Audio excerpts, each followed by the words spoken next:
한자 이야기, 낱말 이야기 시간입니다. 네, 이번 시간은 항생제라는 낱말을 한번 살펴보겠습니다. 항생제를 우리가 뭐 대략 압니다만 글자로 따졌을 때 항생이 무슨 말이냐 하는 것을 곰곰이 따져보니 이해가 좀 쉽지 않았습니다. 그래서 이 낱말을 한번 살펴보겠는데 항생제의 항과 생이 무슨 뜻이냐 하는 것이에요. 글자를 보면 쉽습니다만 좀 배경이 깔려 있는 내용이 있다. 단지 이 글자로만으로는 정확한 뜻을 새기기가 어렵다 하는 것을 저도 알았습니다. 그리고 항생제와 항균제가 또 어떻게 좀 다르냐 하는 것. 흔히 우리가 항생제를 할 때는 마이신이라고 하는데 마이신이 또 왜 마이신이라 하느냐 이런 것을 살펴보겠습니다. 항은 겨루운다는 것이에요. 대항한다, 저항한다. 네. 그리고 생은 이제 날생, 여기서는 생명이라 할까요? 또는 어떤 생물이라 할까요? 이렇게 되겠습니다. 쟤는 이제 벤다 이런 상당히 좀 복잡한 글자죠. 겨룬다는 것은 손으로 겨룬다. 예, 그리고 발음은 이제 목항에서 왔습니다. 목이다 또는 높다. 자, 손으로 뭘 상대방에게 대항하기 위해서 이렇게 위로 높이 뻗쳐서 이렇게 맞선다. 그런 의미로 볼 수 있습니다. 생은 이제 날생이다. 그렇죠? 베일제는 상당히 어렵습니다만 이 글자를 아셔야 되겠죠. 이 글자는 부수 글자입니다. 가지런하다는 그런 의미고 발음이 여기서 왔다. 그리고 벤다는 뜻은 이제 칼도라는 이제 뜻이 있다. 칼을 가지고 뭘 가지런하게 벤다 이렇게 생각하면 되겠습니다. 여기 약재가 되겠죠. 약이 된다. 자, 예전에 약은 일반적으로 식물이나 이런 데서 채취한 것이 많습니다. 그걸 같은 크기를 이렇게 벤다 그렇게 생각하면 이해하기 쉬우리라 생각이 듭니다. 자, 항생이라는 낱말을 우선 먼저 살펴보겠습니다. 어떤 두 종류의 미생물, 여기에 이제 생자가 이 낱말의 생에 들어갑니다. 미생물과 관련된 생이다. 두 종류의 미생물을 같은 배지에서 배양을 할 때, 같은 곳에서 한 곳에서 이제 배양을 할 때 한쪽 미생물이 다른 쪽 미생물의 생육을 억제하는 것이다. 두 개의 미생물이 있을 때 한쪽 미생물이 다른 미생물을 억제한다. 그런 것을 우리가 항생이라고 한다. 이렇게 되겠습니다. 또 다른 사전을 보니 두 생물 사이의 대립 관계에서 한쪽만 불리한 영향을 받는다. 그럼 또 다른 한쪽은 그것을 억제하는 우위에 선다. 이렇게 볼 수 있겠죠. 그런 것을 이제 항생작용이라 한다. 항생. 그래서 다른 생물이 사는 것을 막는다.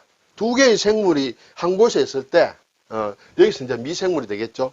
한쪽이 우위를 점해서 다른 쪽은 이제 억제한다. 이제 그런 의미가 되겠습니다. 그래서 항생이란 말이 생겼다. 항생제는 이제 미생물이 만들어내는 항생물질로 된 약재를 얘기한다. 다른 미생물이나 생물 세포를 선택적으로 억제하거나 죽인다. 여기서 항생의 생은 미생물이나 생물을 얘기한다.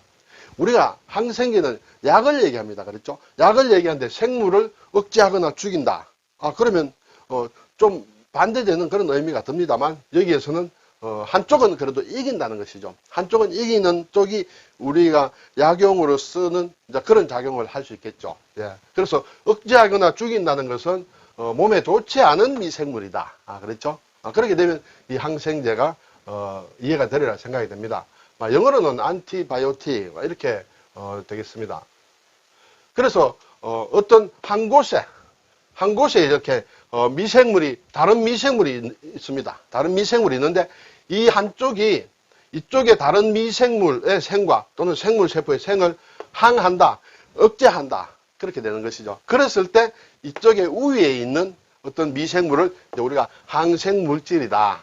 제가 표로 이렇게 만들어 봤습니다. 그래서 아마 이런 작용 과정에 있는 그런 것을 항생제라고 한다. 그럼 이 항생물질은 이제 어떻게 발견이 되고 이름은 어떻게 생겼느냐 하는 것이죠. 우리가 잘 아는 이제 페니실린이 있습니다. 그렇죠? 플레밍이라는 사람이 이제 푸른 곰팡이에서 이렇게 발견했죠. 푸른 곰팡이가 세균의 발육을 저해하는 것을 발견했다. 그래서 페니실린을 발견했다 이거죠. 그래서 1945년에 노벨상을 받았다. 그 이후에 이제 왁스먼이라는 사람이 이 낱말을 이제 처음으로 정의를 했다. 네.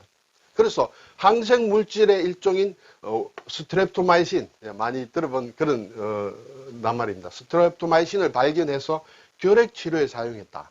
이 사람도 이제 같이 노벨상을 받았다. 이렇게 되겠죠. 자, 그런데 이제 항균제라는 것은 항균제, 항생제가 아니고 항균이다. 이렇게 나오면 이해하기는 좀 쉽습니다. 그렇죠? 어떤 균을 억제하는 그런 약재다. 네. 세균의 성장을 억제하거나 죽이는 약물로서 인체에 침입한 세균의 감염을 치료하는 것이다. 이것이 이제 일반적으로 항균제라고 하는데, 항균제 중에서 특히 미생물이 생성한 물질에서 유래한 경우만을 항생제라고 한다. 균을 죽이는 것은 항균제다. 그런데 어떤 미생물을 죽이는 것은 이제 항생제죠. 그래서 항균제가 더 큰 의미다. 그렇죠? 예, 미생물을 가지고 다른 미생물을 억제하거나 죽이는 것은 항생제인데, 이것은 이제 자연에서 만들어진 것이다. 그렇죠? 근데 자연에서 만든 것뿐만 아니라 어떤 인공적으로 합성을 해서 만드는 이제 그런 약재가 만들어졌는데, 그것이 항균제다. 항균제는 항생제보다 더 큰 범위다. 이렇게 볼 수 있습니다. 항균제의 저항성을 가지는 세균의 발현을 막기 위해서, 항균제를 오래 쓰다 보면 이제 내성이 생길 수도 있겠죠. 그래서 그걸 막기 위해서 세균 감염 치료에 필요한 최소 기간 동안만 사용해야 된다. 너무 오래 이렇게 항균제를 쓰게 되면 이렇게 내성이 생기는 것이 또 나타나면 상당히 더 복잡해지고 더 어려워진다. 그렇게 되겠죠. 그래서 항균제 사용은 상당히 필요 최소한으로 제한해야 된다 하는 것이 아마 이쪽 분야에서는 그렇게 정의를 하는 것 같습니다. 그리고 우리가 이제 마이신이라는 말을 많이 하는데, 사전을 보니 항생제를 일상적으로 이루는 말이 마이신이다. 예전에는 어지간하면 웬만하면 다 마이신 하나 먹으면 된다, 이런 얘기 많이 했죠. 마이신 좀 사 먹으면 괜찮아질 거야. 네, 이런 얘기들을 많이 했습니다. 지금은 이제 마이신이라는 게 엄격한 처방전에 의해서 이렇게 판매가 된다, 이렇게 되겠습니다. 자, 마이신이라는 것은 이제 저도 이쪽 부분에 전공이 와 있기 때문에 여러분께 쉽게 설명드리기는 어렵습니다만, 일단 사전을 보면 아미노 배당체에 속하는 살균성 항생 물질이다. 결핵, 임질, 폐렴 등 대부분의 세균성 질환에 효과가 있는데, 특히 결핵 치료에 사용하는 것인데, 스트랩토마이신, 스트랩토마이신을 줄여서 일반적으로 마이신이라 했다. 이 외에도 물론 이제 많은 이름을 가진 무슨 마이신이 나옵니다. 근데 이것이 가장 최초로 만들어지고 가장 대표적인 것이어서 스트랩토마이신을 일상적으로 마이신, 그리고 그 유사한 역할을 하는 다른 항생제도 마이신이라는 말로 통칭 사용하고 있었다. 이렇게 되겠죠. 자, 글자를 잠깐 볼까요? 겨루를 항자다. 또 막는다. 그렇죠? 저항한다, 맞선다. 그런 뜻이 있겠습니다. 우리가 자주 쓰는 낱말이 많이 만듭니다. 저항한다든지, 또 대항, 그렇죠? 반항한다, 항거한다, 길항이다. 네, 이거는 양쪽이 아주 팽팽하게 맞서고 있는 상태를 길항이라고 한다. 어려운 말이지만은 가끔 그래도 접할 수 있습니다. 항명을 한다, 어떤 명령에 대항한다. 항소다, 그렇죠? 항소, 어떤 앞에 제1심 판결에 내가 불복했다. 그래서 2심으로 올라가는 것을 이제 항소라고 한다. 항의를 한다. 불가항력이다. 그렇죠? 어떻게 힘으로 어떻게 할 수 없는 그런 것을 불가항력이라고 한다. 제자는 이제 가지런한 제는 부수 글자입니다. 네, 이 글자를 쓸 수는 없더라도 글자를 보고 알 수는 있어야 됩니다. 왜냐하면 가장 기초가 되는 부수 글자이기 때문에. 그래서 일제히 무엇을 한다. 그렇죠? 그때 일제다. 예전에는 일제고사, 모든 학생들이 같은 시간에 시험을 치는 것을 일제고사였죠. 애국가 제창한다. 모두 다 함께 가지런히 노래 부르는 것을 제창이라고 한다. 자, 여기에서 이제 삼수를 붙이면 걷는다는 뜻이죠. 걷는제, 경제를 한다. 그렇죠. 또 구제를 한다 할 때 쓰는 것이죠. 오늘 나온 칼도를 붙이면 벤다는 뜻이에요. 벨제예요. 약제다, 조제다, 약을 조제한다 할 때 다 이런 글자를 쓴다. 위에 비우자를 붙이면 날이 갠다는 뜻이에요. 날 갤제, 광풍제월이다. 네, 아주 비가 오고 난 이후에 불어오는 시원한 바람과 또 맑게 보이는 달을 광풍제월이라고 하죠. 육다루를 붙이면 배꼽제입니다. 배꼽. 네, 우리가 제대혈, 그렇죠? 제대혈, 배꼽에서 나오는 그런 것을 제대혈이라고 한다. 그리고 이제 이 벨제자를 한자로 접하기는 그렇게 쉽지 않습니다만은 생활 속에서는 굉장히 많이 씁니다. 제가 이걸 여러 개 가지고 와봤는데, 일단 벤다는 뜻이 있으면서 약을 배합한다, 약을 짓는다, 조제한 약 같은 것을 어떻한다. 그래서 약과 관련된 것은 거의 대부분 이것을 쓴다고 보면 되겠습니다. 예를 들어 뭐 한자로는 상당히 복잡하기 때문에 한글로만 가지고 왔습니다.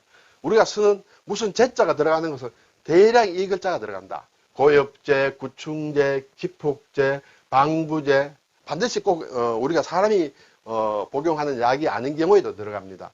방향제, 산화제, 살충제, 수면제, 뭐 세제, 그렇죠? 영양제, 접착제, 제초제, 지사제, 설사를 멈추는 것이죠. 진통제, 해독제, 해열제, 또 많은 이제 제자가 들어간 낱말은 거의 대부분 이 벨제자, 뭔가 만든 약재 같은 것이다. 그런 의미로서 이 제자가 들어간다는 정도 알고 있으면 어떨까요? 자, 이 항생제를 보면 이제 한중일 글자가 조금 이제 달라졌습니다. 우리가 배우는 것은 이제 이것이 이제 원래 정자다. 그렇죠? 일본의 간체자로는 한자는 같습니다. 그리고 중국의 간체자가 같죠. 일본의 신자체도 같다. 생도 세 나라가 같이 쓴다. 이제 제자가 좀 달라지죠. 이것은 상당히 이제 복잡하죠. 복잡한데 신자체에서는 가지런할 제자를 이렇게 줄여서 씁니다. 그래서 경제라고 할 때도 여기에다 삼수를 붙인다. 이렇게 되죠. 중국은 좀 더 줄여서 아래 여기에 이제 선 두 개를 없앴습니다. 그렇죠? 그것이 이제 간체자다. 네. 정자를 알면 신자체나 간체자를 쉽게 구분할 수 있다. 그런 생각이 듭니다. 네, 오늘 항생제와 항균제. 네. 이것은 여기에서 생은 주로 미생물을 얘기한다. 이렇게 되고 이 두 개의 범위는 이것이 항균제가 항생제보다 더 넓은 범위를 포함하고 있다. 이런 것을 한번 살펴보았습니다. 감사합니다.